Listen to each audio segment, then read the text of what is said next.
Hey YouTube, T Holtz here, bringing you a video of my 29-gallon TV tank. Seen some changes over the past week or so. You see my big angelfish here right in the middle.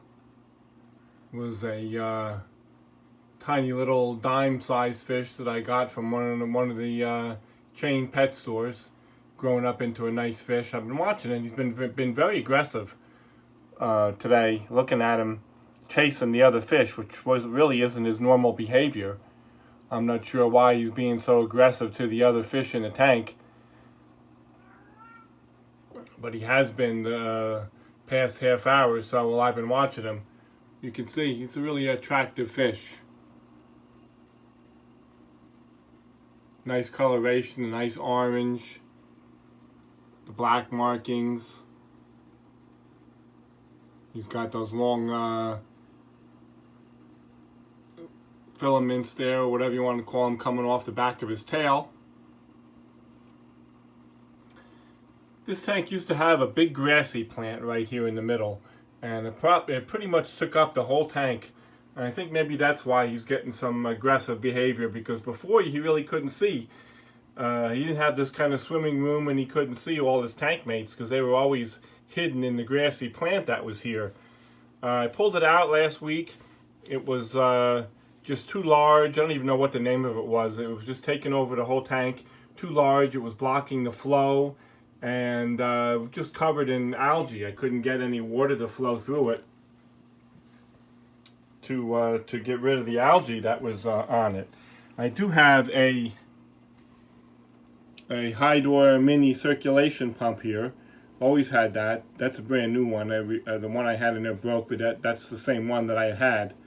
Just a brand new version of it to provide some flow. There's a Fluval U3 filter in here. Provides a little flow, but it's really not 100% adequate for this tank. There's always debris floating around in it. So today I added, just temporarily, you'll see how it works, this Whisper internal filter I just put here.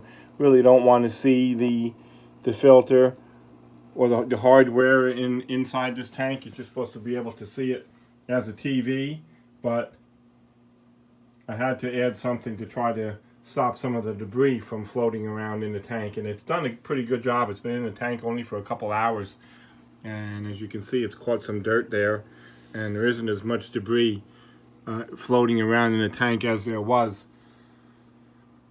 Besides this angelfish, we have some hatchet fish. We have a few penguin tetras, some scissortail rasboras, some brilliant rasboras. Let's see, there's a few cory cats, some gold white cloud mountain minnows. For plants, we have this big cluster of the sword plant. I need to go through that and pick out some of the leaves that are turning yellow there. There's an Anubias there in the back. And there's another Anubias over here on this side. And then there's some other plants in here that came off this big sword plant as runners.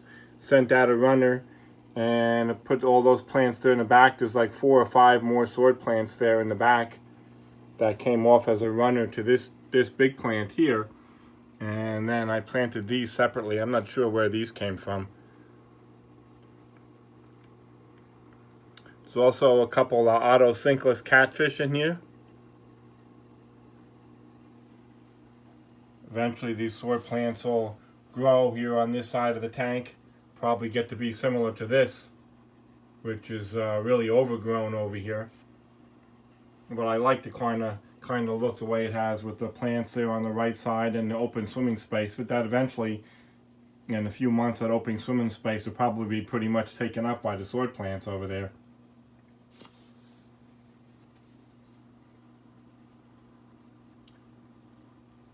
Had this tank running about 3.5 years. It's been through a couple of different configurations, different plants. I pulled plants out, put different plants in.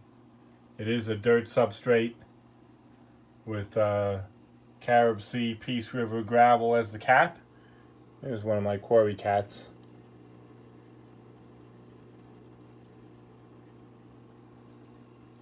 You can see the fish now. It was before, when I had that tall grassy plant there, it kind of took up the whole tank and that's all you saw.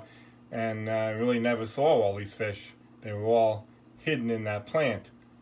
And I think that's what's got this guy agitated, even though it's been a week already. I don't think he really got a good view of his tank mates pretty often because it was such heavily planted. Now he's got all this swimming space and he's been chasing after him. It doesn't catch him, but he's been chasing after these hatchet fish that are swimming along the top here.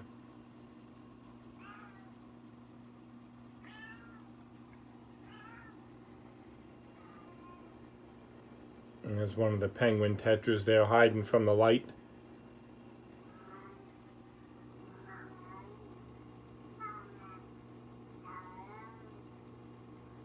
I switched up the lighting on here. I had a green element LED light that started to flicker, and the lights would be flickering on and off, or they would stay on for a while and then turn off. So this is Night Crew standard light, one of the original, I think, of the Night Crew lights. I just kind of have it sitting on top of here. There's not a whole lot of room under once you open the lid for the TV. There's not a whole lot of room, so it's just kind of sitting on top of here. You see it's got the white and the blue lights.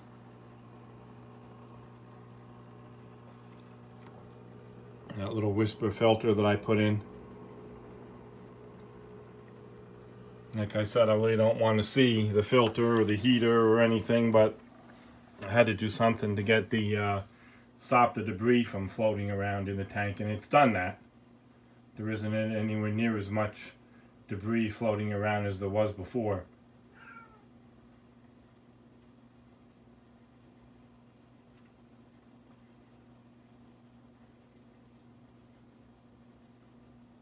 This is my 29-gallon TV tank. My big angelfish.